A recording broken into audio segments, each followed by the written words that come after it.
Mark 14. It was now 2 days before the Passover and the Feast of Unleavened Bread, and the chief priests and the scribes were seeking how to arrest him by stealth and kill him, for they said, "Not during the feast, lest there be an uproar from the people." And while he was at Bethany in the house of Simon the leper, as he was reclining at table, a woman came with an alabaster flask of ointment of pure nard, very costly, and she broke the flask and poured it over his head.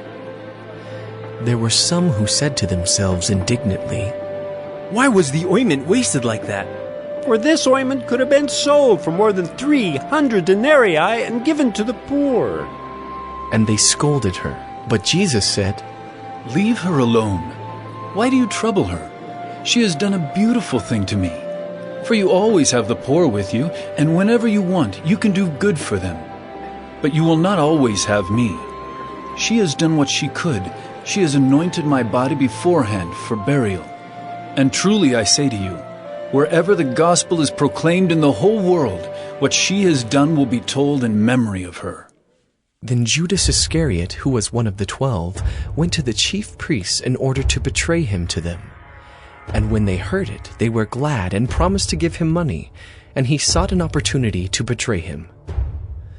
And on the first day of unleavened bread, when they sacrificed the Passover lamb, his disciples said to him, "Where will you have us go and prepare for you to eat the Passover?"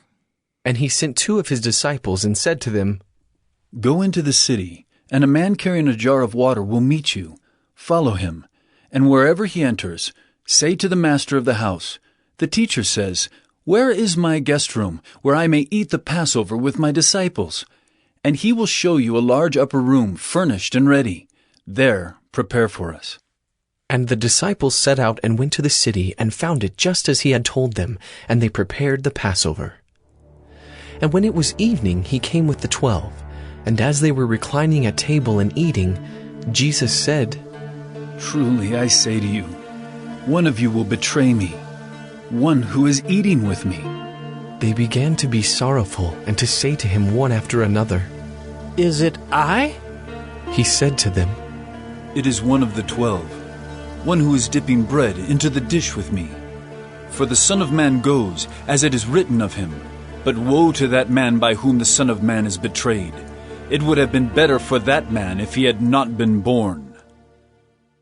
And as they were eating, he took bread, and after blessing it, broke it and gave it to them, and said, "Take, this is my body." And he took a cup, and when he had given thanks, he gave it to them, and they all drank of it. And he said to them, "This is my blood of the covenant, which is poured out for many. Truly I say to you, I will not drink again of the fruit of the vine, until that day when I drink it new in the kingdom of God."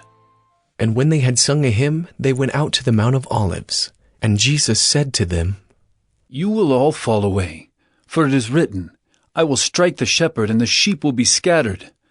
But after I am raised up, I will go before you to Galilee." Peter said to him, "Even though they all fall away, I will not." And Jesus said to him, "Truly, I tell you, this very night before the rooster crows twice, you will deny me 3 times. But he said emphatically, "If I must die with you, I will not deny you." And they all said the same.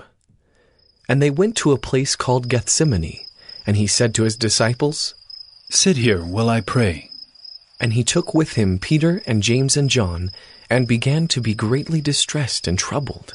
And he said to them, "My soul is very sorrowful, even to death. Remain here and watch." And going a little farther, he fell on the ground and prayed that, if it were possible, the hour might pass from him. And he said, "Abba, Father, all things are possible for you. Remove this cup from me. Yet not what I will, but what you will." And he came and found them sleeping. And he said to Peter, "Simon, are you asleep? Could you not watch 1 hour?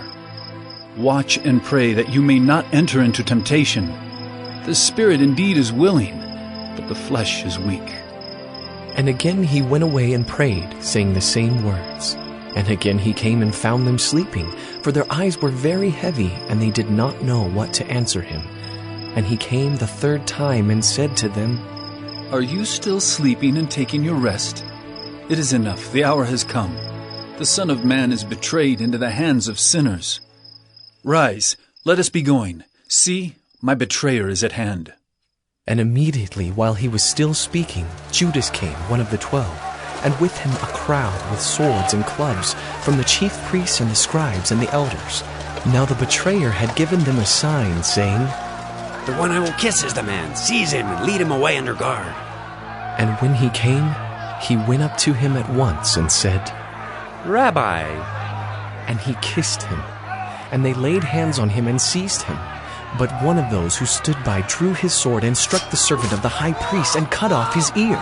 And Jesus said to them, Have you come out as against a robber with swords and clubs to capture me? Day after day I was with you in the temple teaching, and you did not seize me.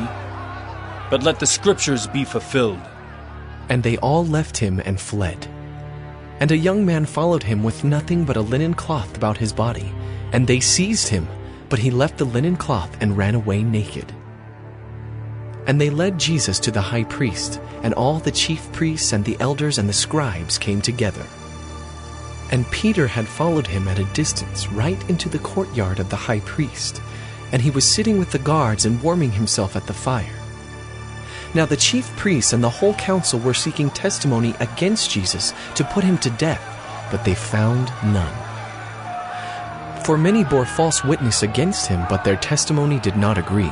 And some stood up and bore false witness against him, saying, We heard him say, I will destroy this temple that is made with hands, and in 3 days I will build another, not made with hands. Yet even about this their testimony did not agree. And the high priest stood up in the midst and asked Jesus, Have you no answer to make? What is it that these men testify against you? But he remained silent and made no answer. Again the high priest asked him, Are you the Christ, the Son of the Blessed? And Jesus said, I am.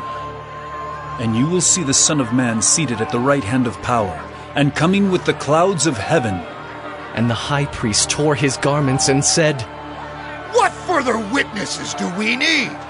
You have heard his blasphemy. What is your decision? And they all condemned him as deserving death. And some began to spit on him and to cover his face and to strike him, saying to him, Prophesy! And the guards received him with blows. And as Peter was below in the courtyard, one of the servant girls of the high priest came, and seeing Peter warming himself, she looked at him and said, You also were with the Nazarene Jesus. But he denied it, saying, I neither know nor understand what you mean. And he went out into the gateway, and the rooster crowed. And the servant girl saw him and began again to say to the bystanders, This man is one of them. But again he denied it. And after a little while the bystanders again said to Peter, Certainly you are one of them, for you are a Galilean. But he began to invoke a curse on himself and to swear, I do not know this man of whom you speak. And immediately the rooster crowed a second time. And Peter remembered how Jesus had said to him, Before the rooster crows twice, you will deny me 3 times. And he broke down and wept.